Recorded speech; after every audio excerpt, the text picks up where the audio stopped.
I searched my son's name on the dark web. I now know why he went missing. It's been 2 years since my adorable boy vanished. Police advised us not to be concerned, saying that it was likely he was simply lost and would show up in the future.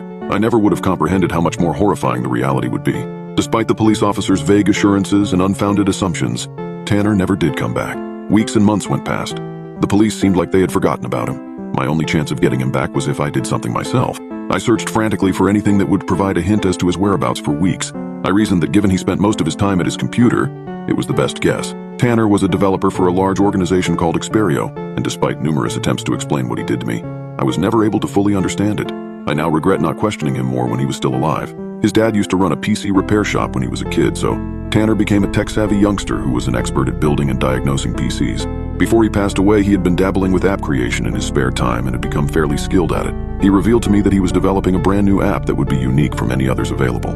My only hope was finding the other programmer working on the project with him. I had hoped that he might know something, but after tracking him down, I discovered that he was an eccentric Satanist with a disorganized appearance.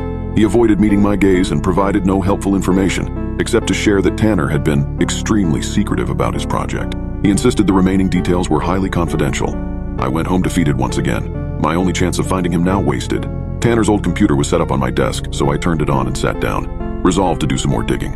Luckily, Google had saved all his passwords, so I didn't need to try to figure them out through impossible guesswork. I searched through all his emails, his text history on his phone, anything that stood out, but there was nothing. Nothing that gave any clue as to where he might be. If anything, they painted the picture of someone living an ordinary life, making plans for the future with no indication of wanting to disappear. I was starting to think that whatever happened, it was against his will. I sat there at my desk with the mouse in my hand for days and then weeks, looking for something, anything of use. Everything turned out to be a dead end. Of course, I called the police frequently as well, but they were of no help either. But that was when I received a text. Tell no one about this. If you contact anybody, I'm gone. I'm your only chance at finding him. There was a URL linked in the message. Another ding. Another message. Enter the URL on Tor. Adrenaline filled my body and I turned on the PC, locating the TOR application. That was when I noticed the little lens at the top of his monitor that was the built-in webcam. The red light was on next to it, indicating it was recording. Someone was watching me, and they could see what I was doing on the computer as well, I was sure of it. I texted back, doing it now. After typing in the URL exactly as instructed, the screen turned into a login for a website of some kind. I received another text. Password is his favorite movie. You have 2 minutes.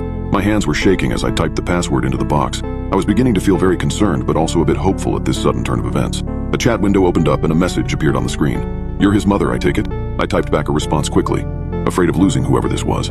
It felt like they could disappear at any second back into the ether and I would never find them again. Yes, do you know where he is? Is he okay? I replied. He replied with another link, but this one was a lot darker. I typed in the URL and found myself at another website. It was a bit like eBay, except instead of selling old records and